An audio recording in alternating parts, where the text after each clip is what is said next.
India at the center of global agri innovation.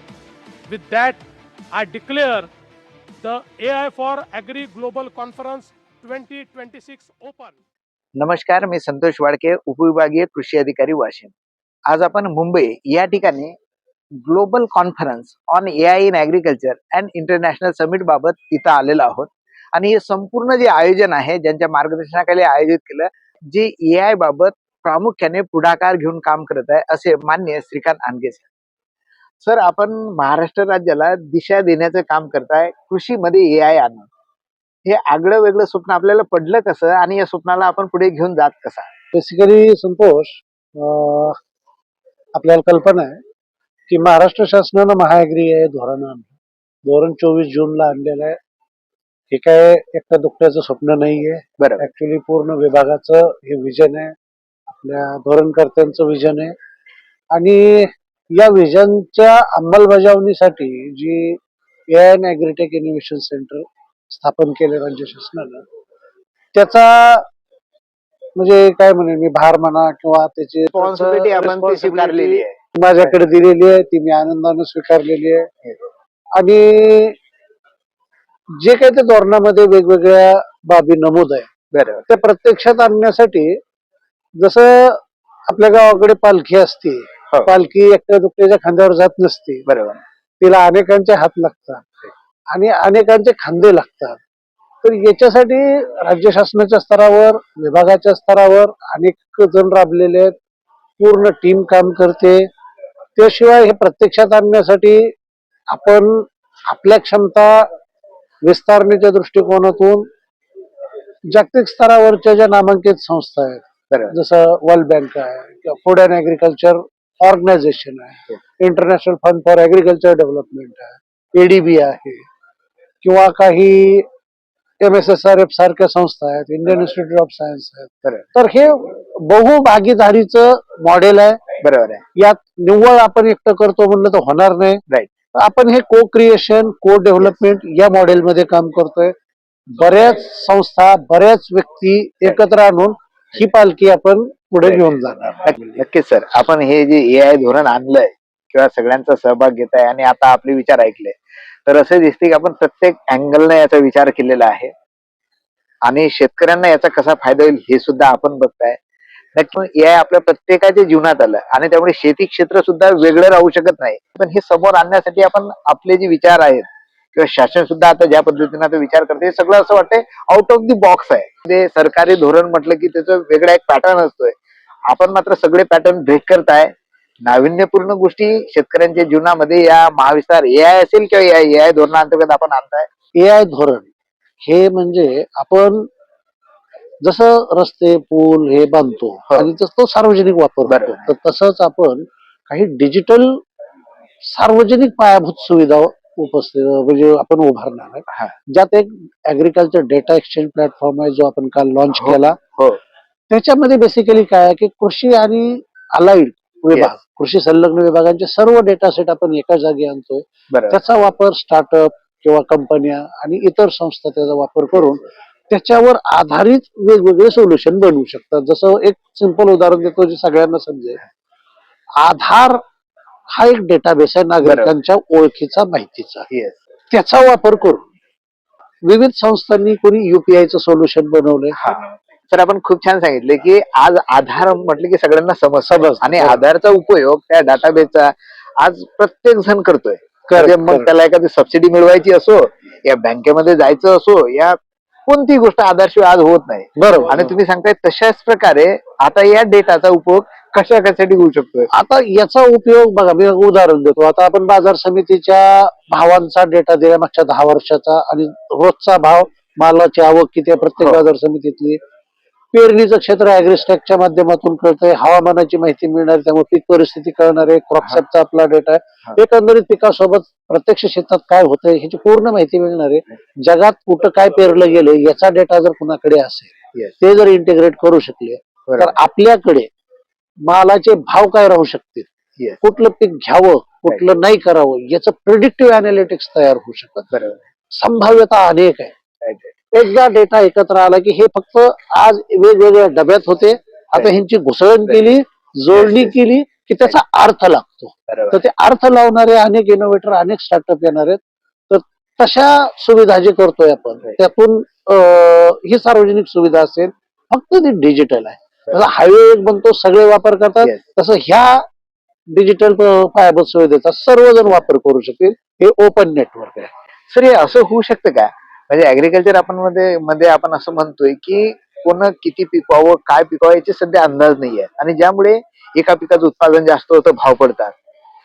तर या डाटाच्या आधारे शेतकऱ्यांना कळेल का की कोणत्या पिकाचा किती पेरा रिअल टाइमला होत आहे, मी कोणतं पीक घ्यावं, आणि ज्याच्यामुळे भविष्यामध्ये एखादं उत्पादन जास्त होऊन भाव कोसळणार नाही, असाही काही प्लॅटफॉर्म होऊ शकतो? असं होऊ शकतं, नक्की होऊ शकतं. आणि त्याला चालना द्यायचं म्हणजे जे अनलॉकिंग म्हणतो ना आपण, हे पोटेन्शियल अनलॉक करतोय. बरोबर. निव्वळ शासनानं करून होणार नाही.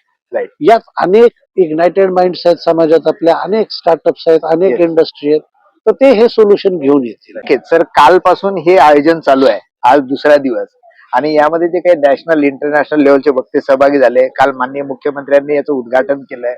आणि जे चित्र समोर उभं राहिलं, तर आमच्यासारखे जे क्षेत्रीय स्तरावर काम करणारे जे अधिकारी कर्मचारी आहेत, तर नक्कीच आम्हाला अनेक इन्साइट मिळाल्या. म्हणजे काही गोष्टी तर अशा दिसल्या की कल्पनेच्या बाहेर हे आहे, आता शेतकऱ्यांमध्ये जाणार आहे, काम करणार आहे.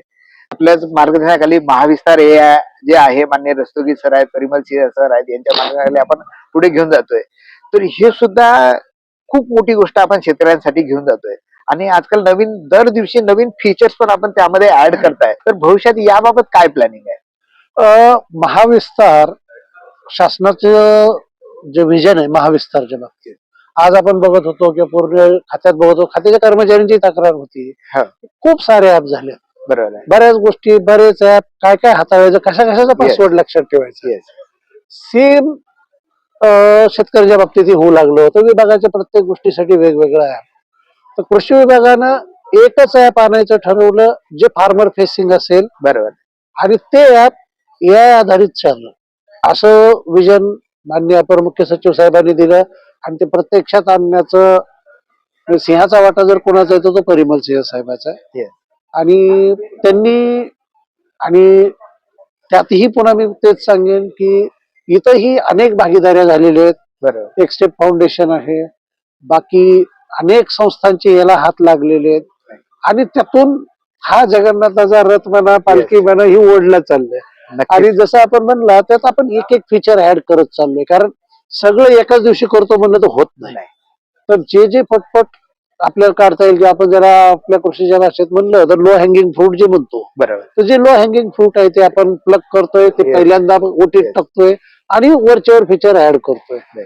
जसं आता तुम्ही आणि आणखी आपले बरेच ऍग्री नेक्स्ट क्रिएटरच्या ग्रुपमध्ये पण अनेक अधिकारी आहेत जे म्हणजे स्वेच्छेनं म्हणेन मी. बरोबर. आणि तुम्ही सगळेजण एक्सटेन्शन मोठ्या प्रमाणात कंटेंट क्रिएट करून काम करत होता. आता ते कंटेंट क्रिएशनला पण आपण एक दिशा देतोय. बरोबर. जसं आपण युट्यूबवर बघितलं तर नुसता बाजार आहे, प्रत्येक जण आपला नवीन फॉर्म्युला सांगतोय, प्रत्येक जण नवीन तंत्रज्ञान सांगतोय. शेतकरी माझ्यासारखाही शेतकरी जेव्हा माझ्या बागेत मला काय करायचंय म्हणलं, 1000 व्हिडिओ दिसतात, एक वाक्यता नाहीये, कन्फ्युज होऊन जातोय शेतकरी. माझ्यासारखा शिकला सवरलेला, पोस्ट ग्रॅज्युएशन असलेला, किंवा ऍग्रिकल्चर मध्ये, म्हणजे एमटेक, मी ऍग्रिकल्चर इंजिनियर आहे, तरी पण मी कन्फ्युज होतोय. बरोबर. सामान्य शेतकऱ्याची काय कथा आहे. तर आपण असं हे करतोय की इथून पुढं आपल्याच खात्यातले ज्यांना कृषीची जाण आहे, कंटेंट क्रिएशनची आवड आहे, अशा सगळ्यांना एकत्र आणलोय आपण. त्यांच्या माध्यमातून वेगवेगळ्या विषयांवर कंटेंट क्रिएट केलं जाईल. आणि जे ऑथराइज्ड असेल, जे कृषी विद्यापीठाच्या संशोधनावर आधारित असेल, आणि ज्याच्यावर शेतकरी डोळे झाकून विश्वास ठेवू शकतील. यात कुठल्याही शेतकऱ्याची फसवणूक होणार नाही, किंवा आपण कुठल्याही एका विशिष्ट कमर्शियल प्रॉडक्टचं मार्केटिंग करण्याच्या हेतून पण कंटेंट क्रिएट नाही, म्हणजे या डाटाचा मिसयूज पण होणार नाही. करेक्ट. हे पण आहे. आपण आणखीन एक गोष्ट सांगितली याच्यामध्ये, की हे सगळं करत असताना या महाविस्तार AI धोरणाच्या अंतर्गत आपण कॅपॅसिटी बिल्डिंग अधिकारी, कर्मचारी आणि शेतकऱ्यांची पण करताय. तर हे कॅपॅसिटी बिल्डिंग म्हणजे नेमकं काय करणार आहात? आता विविध, जसं महाविस्तार आहे एक ऍप्लिकेशन आहे, महाविस्तार एक आहे. आता विविध स्टार्टअप्स, विविध संस्था, आणखी बऱ्याच गोष्टी ते ऍप्लिकेशन येणार आहेत. हा. कृषी विभागामार्फत पण अनेक ऍप्लिकेशन येणार आहेत. तर मुळात आपला कृषी खात्याचे जे अधिकारी कर्मचारी आहेत हे या तंत्रज्ञानाच्या विस्ताराचे शिलेदार आहेत. बरोबर पहिल्यांदा आपल्या मराठीत म्हण आहे, अडात नाही तर पोऱ्यात कुठून येईल. बरोबर तर हे ते वाहक आहेत जे ते ज्ञान घेऊन शेतकऱ्यांपर्यंत जाणार आहे. तर पहिल्यांदा या लोकांना हे ऍप्लिकेशन कसे वापरायचे, अधिक प्रभावीपणे कसे वापरायचे आणि त्याचा वापर कसा करायचा प्रत्यक्षात शेतात, हे आपल्या अधिकारी कर्मचाऱ्यांना म्हणजे प्रशिक्षण देऊन नंतर ते ज्ञान उरलेल्या शेतकऱ्यांकडे पास ऑन करतील. आणि याच्यासाठी कॅपॅसिटी बिल्डिंग मध्ये एक हा भाग झाला. दुसरं आपण मी पुन्हा माझ्या जुन्या मुद्द्यावर येतो कंटेंट क्रिएशनच्या.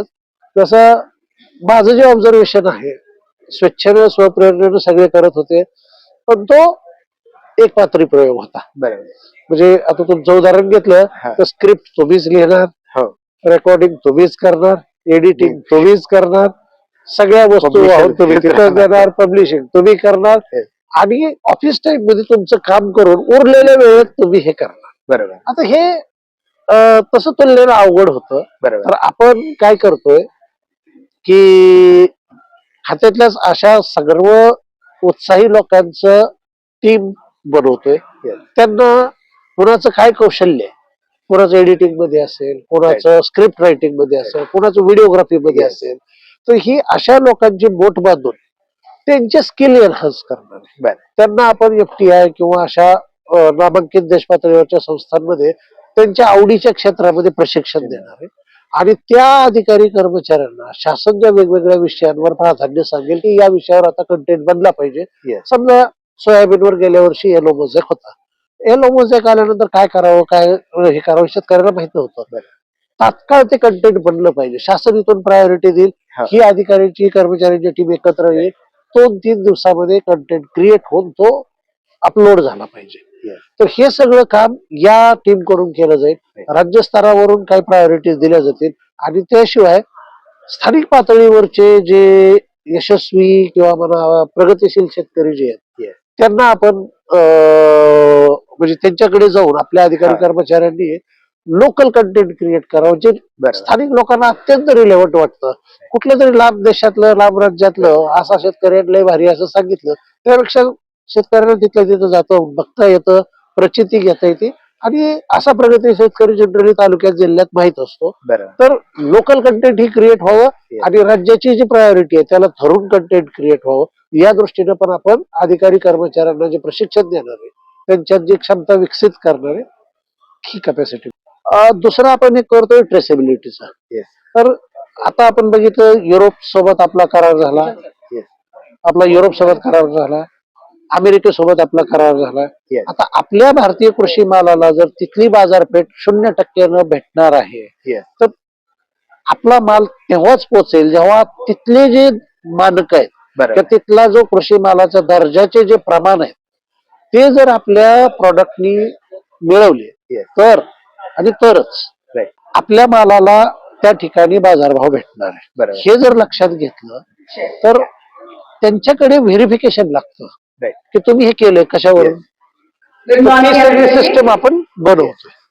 नक्कीच सर. म्हणजे अनेक प्रायव्हेट सेक्टर यामध्ये येणार आहेत, परंतु गव्हर्नमेंट म्हणून आपण या सगळ्यांसाठी एक प्लॅटफॉर्म बनवताय, रोडमॅप बनवताय आणि ज्या रोडमॅप मध्ये सगळ्या गाड्या समृद्धीवर जशा जातात ते धावणार आहेत. आपण जे प्रयत्न महाराष्ट्र राज्यासाठी करताय, क्षेत्रासाठी खूप प्रेरणादायी आहेत आणि हा प्रोजेक्ट अशाच प्रकारे पुढे जावा यासाठी आपल्याला शुभेच्छा देत आहे. Thank you sir. थँक्यू. थँक्यू.